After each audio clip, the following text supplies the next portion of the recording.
Madame, Monsieur, bonsoir. Bienvenue dans ce journal. Voici les grandes articulations de ce 20h. Ouvertes mercredi dernier, les réclamations du contentieux sur le listing électoral achevées hier soir.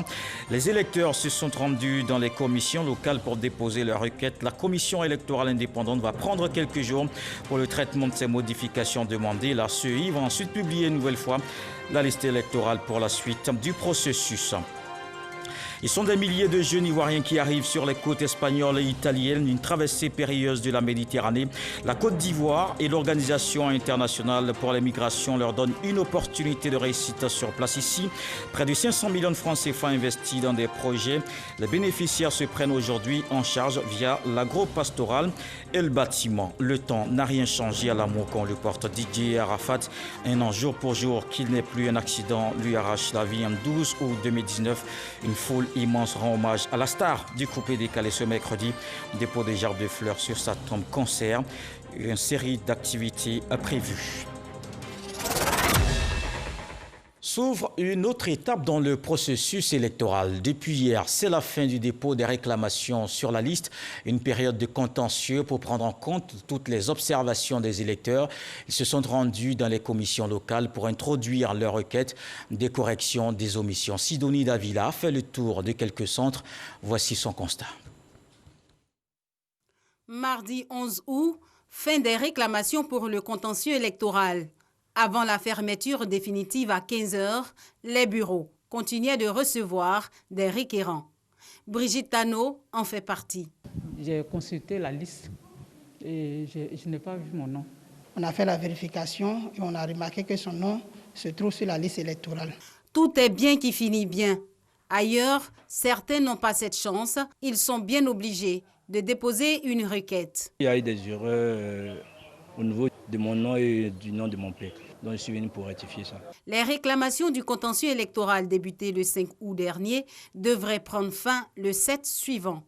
Le délai s'est vu prorogé de 4 jours, un avantage pour les retardataires.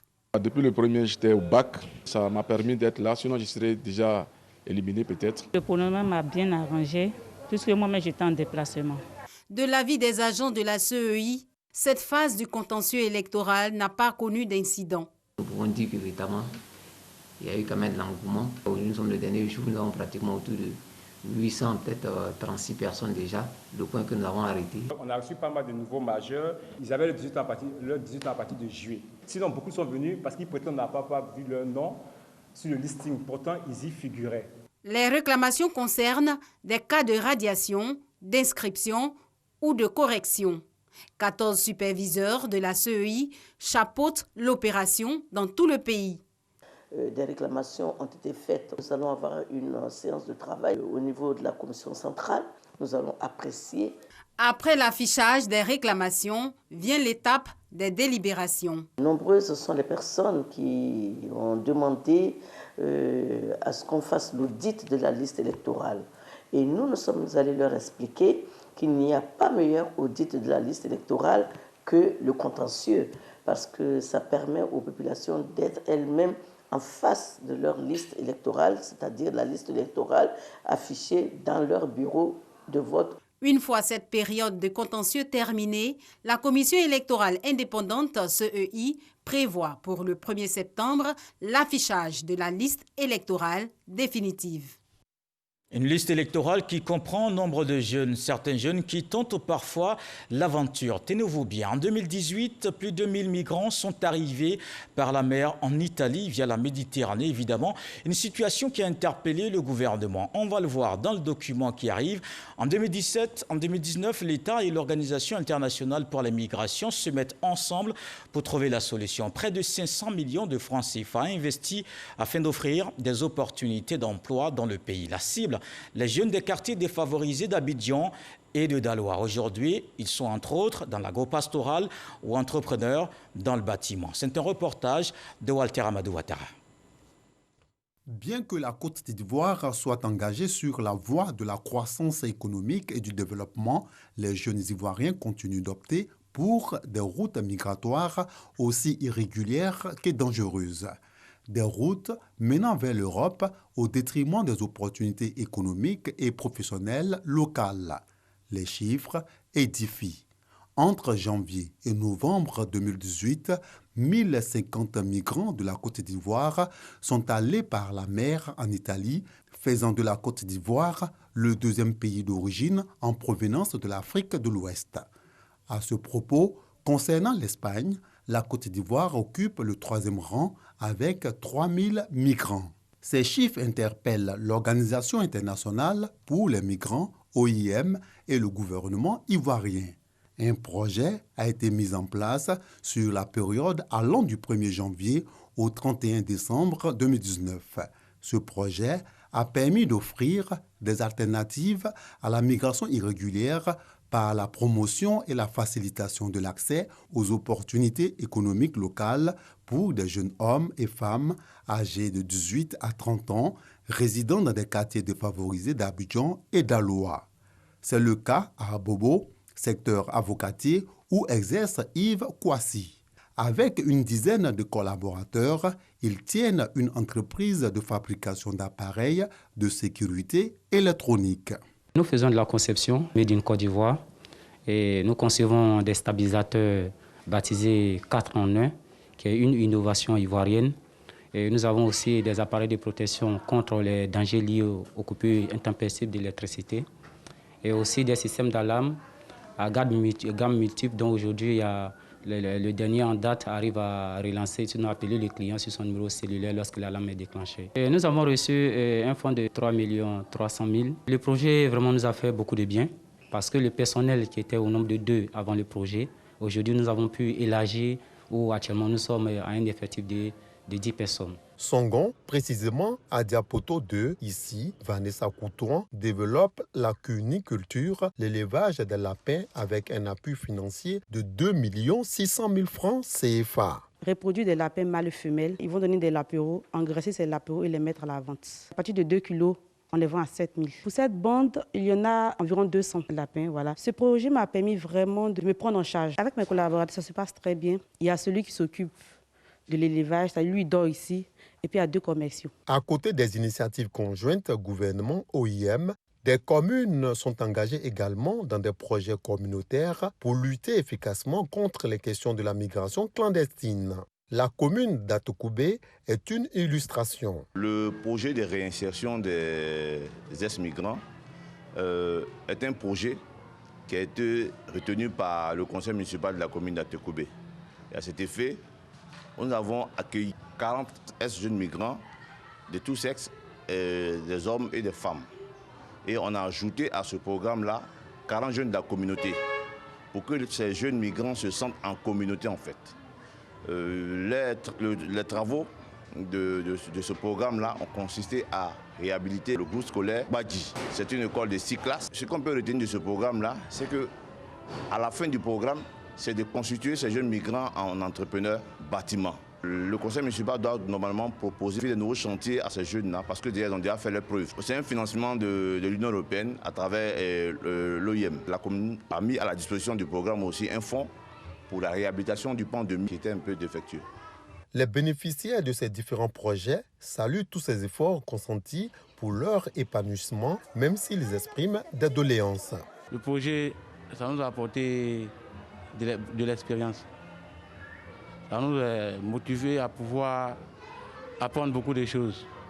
Parce que là, nous faisons la menuiserie, la maçonnerie, l'électricité, plus maintenant le carrelage. Bon, moi, ma spécialité, c'est la menuiserie. Je souhaite avoir des machines.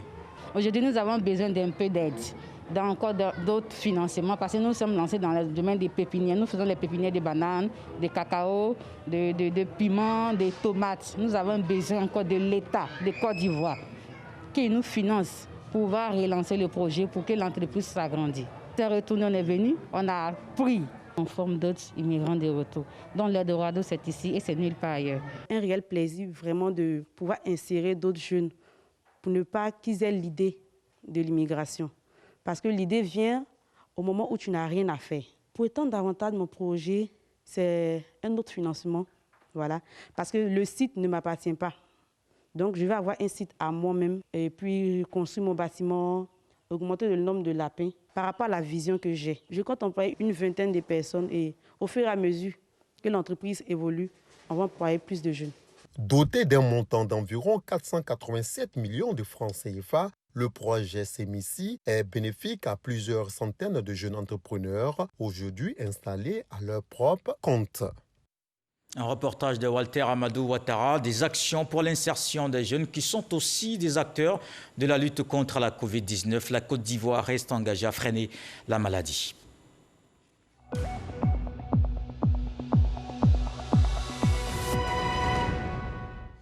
Et dans cette lutte contre la Covid-19, c'est la mobilisation de toutes les couches de la société. La communauté portuaire n'est pas en reste. Elle offre 278 millions de francs CFA à des entités étatiques. La Direction générale du port autonome d'Abidjan et la communauté portuaire ont remis le chèque pour répondre à l'élan de solidarité en cette période de crise sanitaire. C'était en présence des ministres du Transport, de la Solidarité et de l'Enseignement supérieur. C'est toujours la manifestation de la solidarité en cette période de crise sanitaire. Le Parti communiste chinois, aux côtés du RHDP, il a offert des masques et autres matériel médical au rassemblement des eaux-fouettistes. Grâce Kando. 40 000 masques chirurgicaux, 1000 combinaisons de protection et 400 pistolets de prise de température. C'est le don fait au rassemblement des eaux-fouettistes pour la démocratie et la paix RHDP par le Parti communiste chinois. Le PCC veut ainsi aider le RHDP à lutter efficacement contre la Covid-19. Donc aujourd'hui, le PCC a envoyé ce don de matériel. C'est pour exprimer leur solidarité et leur soutien au RHDP dans sa lutte contre la Covid-19. Je suis convaincu qu'unis, nous vaincrons le virus. C'est un acte fort qui s'inscrit donc dans le cadre de cette relation très dynamique, cette relation forte entre le Parti communiste chinois et le RHDP. Aujourd'hui, pour vaincre la Covid-19, nous avons besoin de relations de solidarité, de partenariats forts et stratégiques. Cette rencontre a été l'occasion pour le directeur exécutif du RHDP de revenir sur la décision du président Alassane Ouattara d'être à nouveau candidat. Cette décision a été mûrie et elle est conforme aux aspirations non seulement des militants du RHDP, mais de la majorité des Ivoiriens. Sur cette base, nous allons nous donner les moyens d'avoir une élection apaisée, d'avoir donc un pays stable et que le RHDP ne s'inscrira dans aucune forme de violence. Adama Bictogo invite les militants et sympathisants du RHDP à rester mobilisés. Et voilà qui nous emmène dans l'actualité politique ce soir. Le directeur exécutif du RHDP appelle les jeunes à ne pas marcher demain jeudi. Adama Bictogo a reçu ce mercredi les coordonnateurs régionaux et associés ainsi que les structures spécialisées du parti. Une rencontre pour mettre en place des tournées d'information et de sensibilisation pour la présidentielle. Alexis Ouedraogo. Les coordonnateurs régionaux et associés du RHDP ainsi que les structures spécialisées étaient ce mercredi au Palais de la Culture. Le parti sonne la mobilisation pour son candidat. Tous les militants du RHDP sont mobilisés pour la cause de notre candidat. Et nous sommes en rang serré pour aller à cette bataille.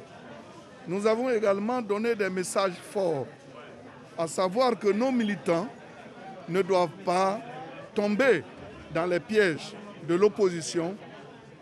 Une opposition qui n'est pas en réalité prête à aller à des élections, dont le programme est de dire « nous ne voulons pas d'Alassane comme candidat ». Mais je crois qu'ils ne peuvent pas choisir notre candidat à notre place. Le président a accepté d'être notre candidat, il a fait sa part de sacrifice et nous, notre part de sacrifice, c'est de nous mobiliser pour lui rendre la monnaie.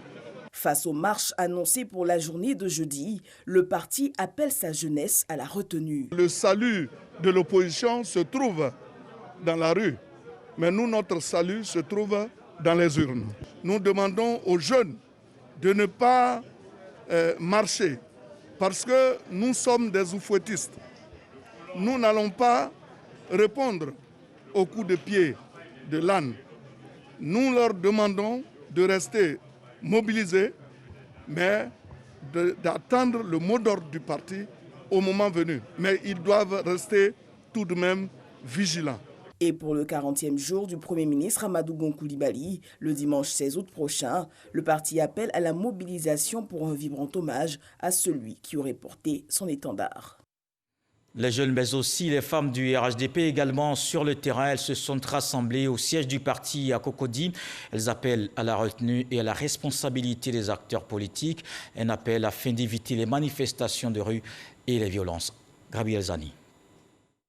Ces derniers jours, avec les sorties médiatiques de leaders politiques, il est clair que le fond de la scène politique s'anime. Les femmes du Rassemblement des Ufouettistes pour la démocratie et la paix se sont prononcées. Pour elles, il ne devrait plus avoir de débat sur la candidature du président de la République.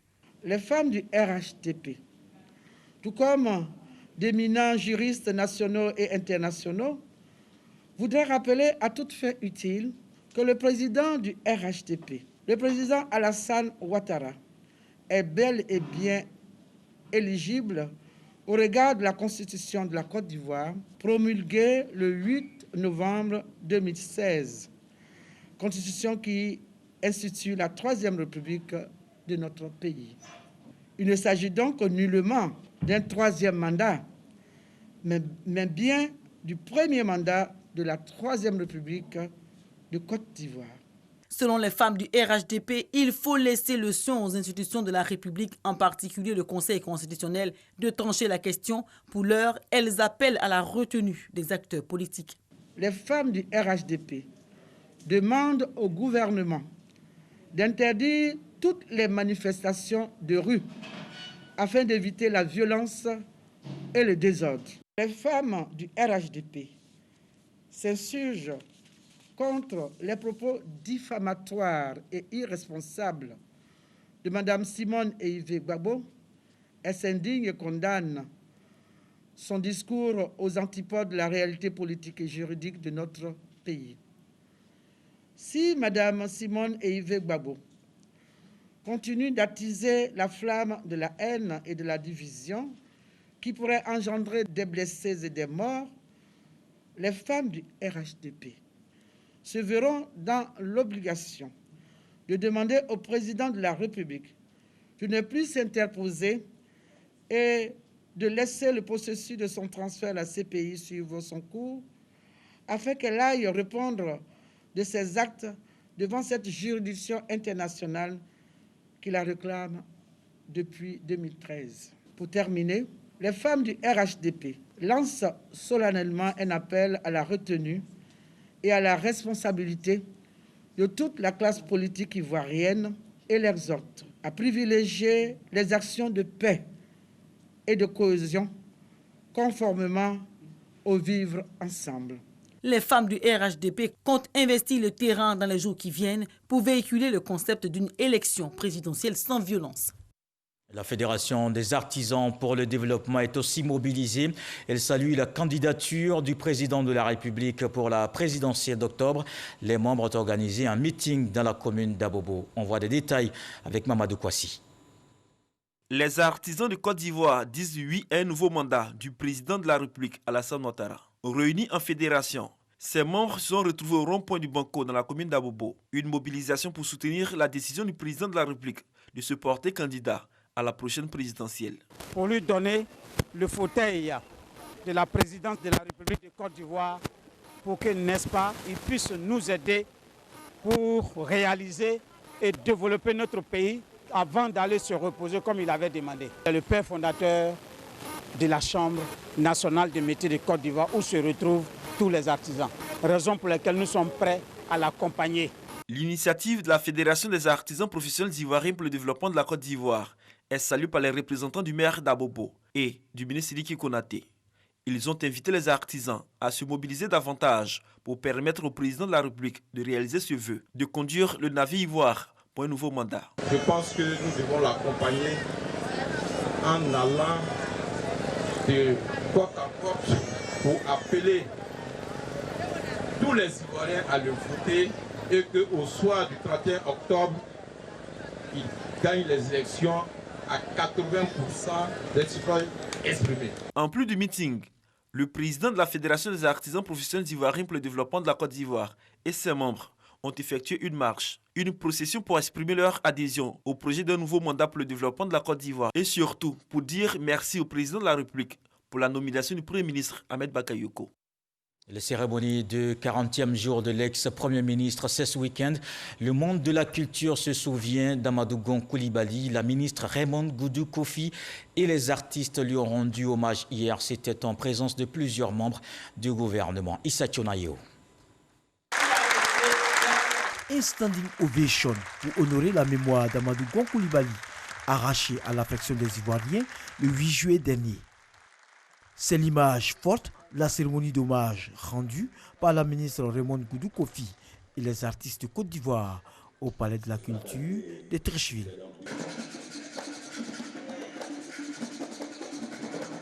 Taureau qui s'échappe, il me disait, il se rattrape, n'est-ce pas? Mais la parole qui s'échappe, elle ne se rattrape pas, et la parole échappe. Ah, je sais. Oh, nanana, ça oublie l'eau.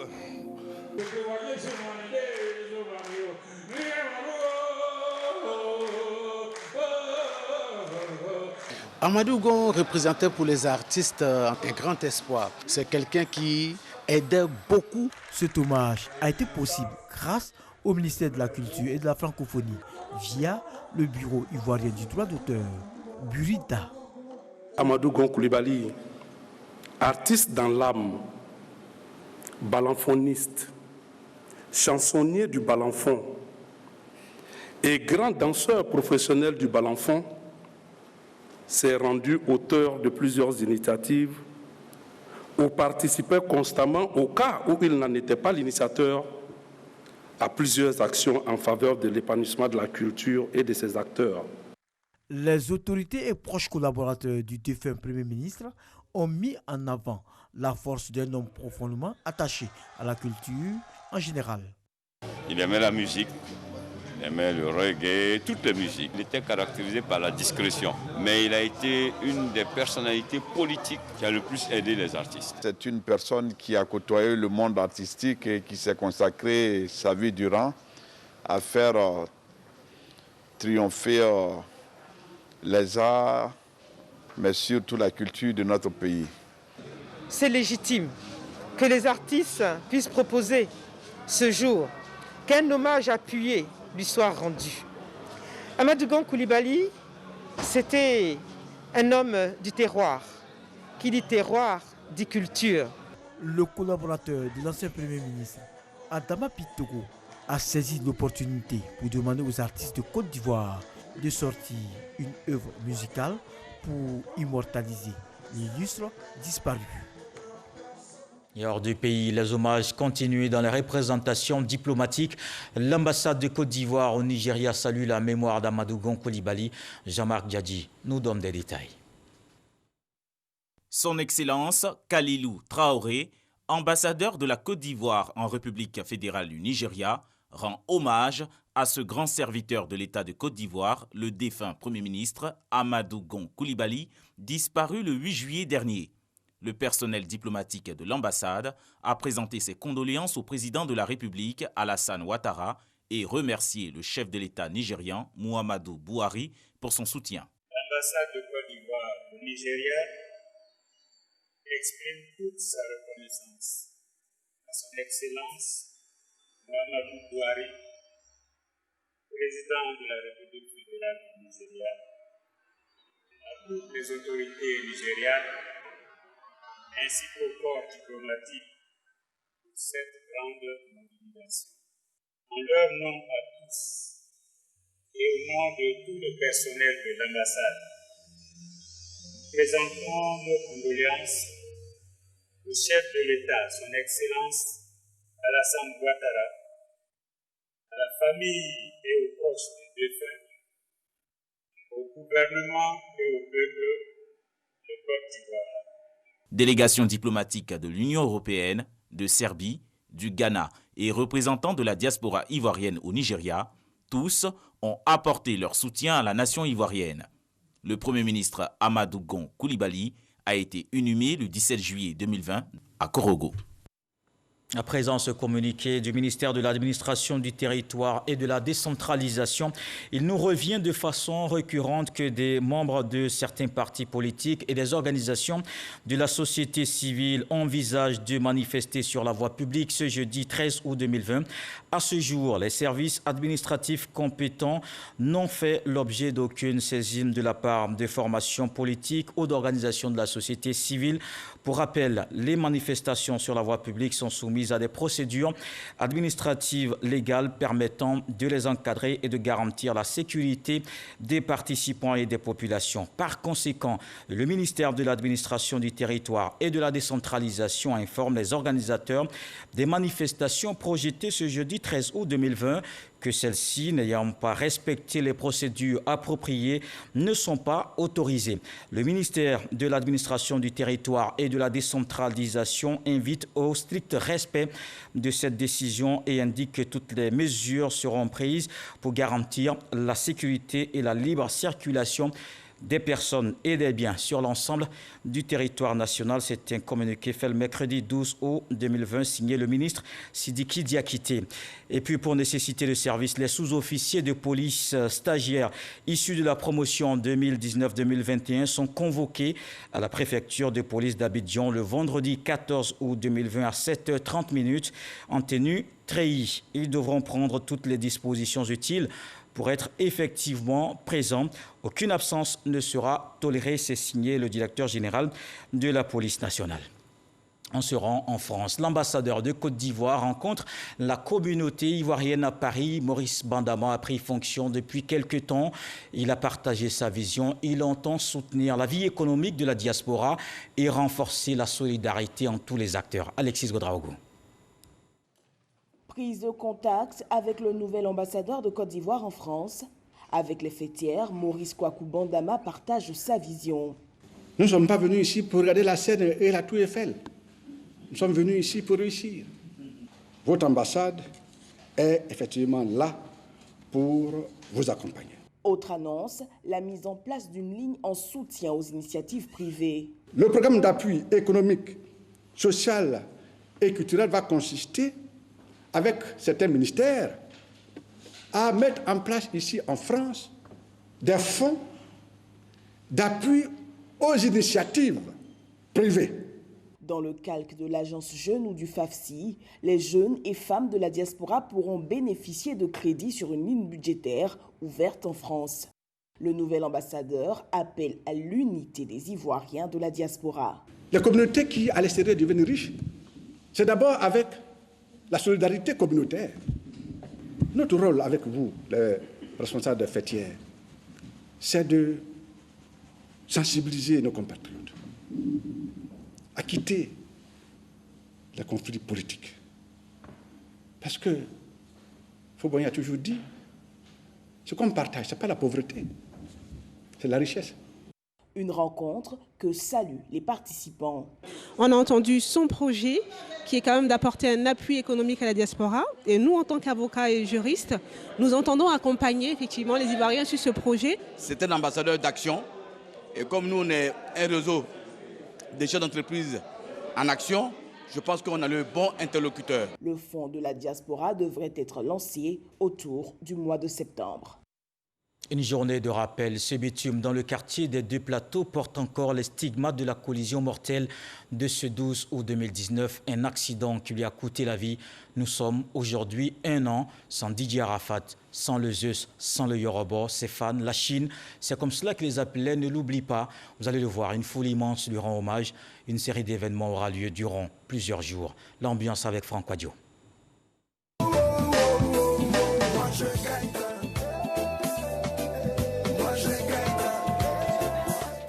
C'est comme on aurait dit, une étoile filante, qui l'instant d'être véritablement appréciée s'évanouit dans l'obscurité de la nuit. Mon ange Didier, Arafat Didier, s'en est ainsi allé cette triste nuit du 12 août, il y a 1 an de cela, emporté par cet accident de moto, sa moto qu'il chérissait tant.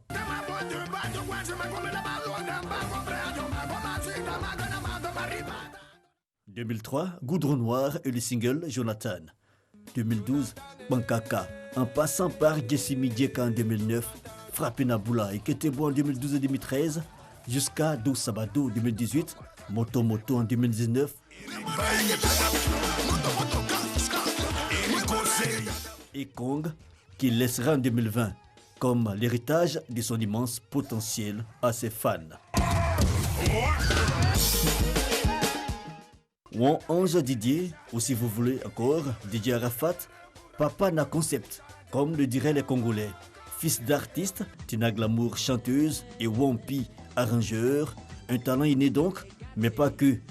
L'artiste aura su capter l'audience à travers les réseaux sociaux. Son terrain de prédilection, le contact avec ses admirateurs via la vidéo.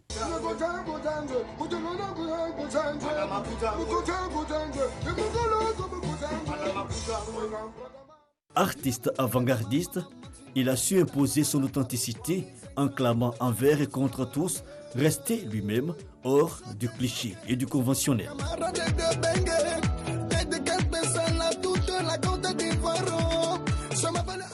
12 longs mois depuis l'ultime départ.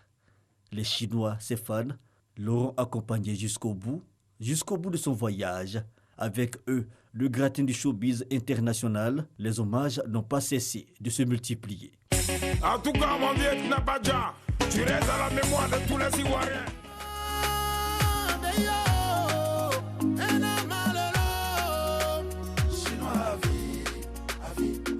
Et oui, Arafat, ceux qui avaient douté de l'envergure de cette sorte de condor musical auront fini par se rallier.